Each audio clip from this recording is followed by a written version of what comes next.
The origin, it dates back to the 19th century and slightly earlier. In large areas of Scotland that were very rural communities, it was jolly difficult for the families and the villages to get together in any way because it was such a disparate community. And so really when we move into the 19th century, it was a way for clans to get together. And one Highland chief would bring along 10 of his men and compete against another Highland chief, and they would have very physical or musical competitions. And that was the origins. It was just a way of bringing people together socially. The athletes, in the main, are running for open competitions. You could take part in them. But one or two of the competitions are for Scottish-only athletes or whatever, because they're running for national championships. The Highland Games are a Celtic tradition with different competitions. One of the most ancient games is tossing the caber, an extreme test of muscle, balance, timing and skill. Scots have played it since the 16th century, and it is still one of the most popular events featured at the Highland Games all over the world. The caber is as likely to fall sideways or back the way it came when the large end hits the ground. Scoring is based on the closeness of the fall to 12 o'clock.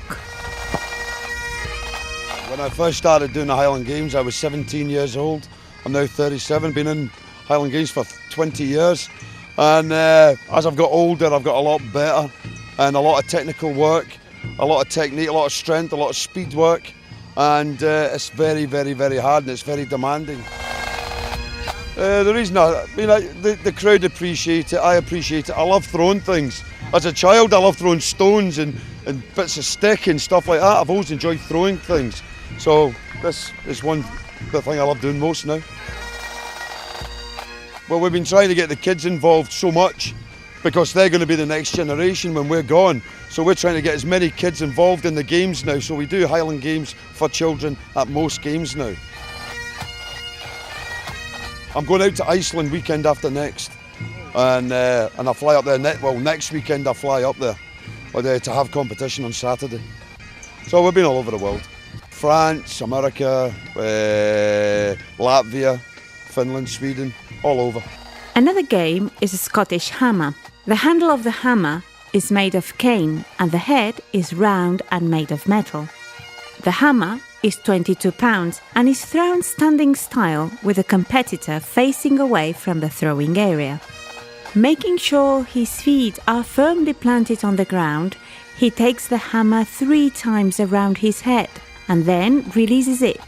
His feet must not move until after he releases the hammer. You need the physical attributes, but also you need a bit of determination and a lot of training, a lot of years. But it's a sport you don't really peak until your mid-30s, so it's a very good sport. You can do it for a long time. Originally a discus thrower and a shot putter at quite a high level, and this year I decided to do Highland Games for something different, and I'm become quite successful at it, and it's very enjoyable. What you can do in athletics, you either stop or you do something else, and I still love throwing. This is really throwing. All the years of physical training have allowed me to convert quite easily. So having fun with it and enjoying it, so why stop? Oh no, I've coached myself since I was a young age.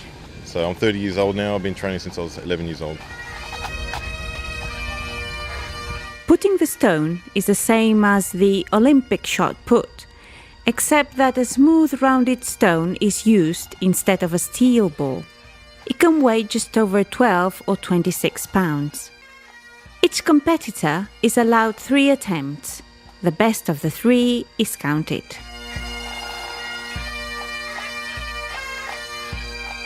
Another game is weight for height. The weight is a block which has a ring handle attached with the objective to throw it up and over a bar similar to that used in a pole vault. The total weight is 56 pounds and only one hand is usually allowed. The starting height of the pole is the lowest height requested by one of the competitors. A competitor may pass on the lower heights, but once it reaches the height at which he starts to throw, he must compete with each raise of the bar. He's allowed 3 attempts to clear the bar.